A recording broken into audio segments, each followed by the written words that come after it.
मला माझ्या भावाचा फोन त्या दिवशी रात्री आलेला आणि तो बोलला की मी तुला घ्यायला येणार आहे. त्याच्या दुसऱ्या दिवशी मला तो घ्यायला येणार होता सकाळी 8 वाजता.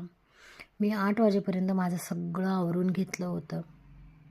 माझी बॅग भरली होती कारण की मला पूर्ण ट्रीटमेंट होईपर्यंत माझ्या माहेरी राहायचं होतं.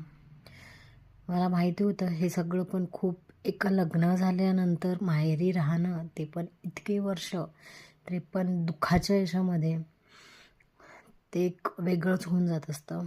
ते ज्यांना पण ते खूप वेगळं आहे. त्याच्यानंतर मला तिकडे तो पण एक विचार होता माझ्या डोक्यामध्ये की मी जाऊ की नाही. पण माझं करणारं कोणीच नव्हतं माझ्या सासरी. त्याच्यामुळे मला माहेरी जाणंच होतं आणि नसती गेली तर आईबाबांना हर्ट झालं असतं की आम्ही घ्यायला गेलो तरी मुलगी आली नाही.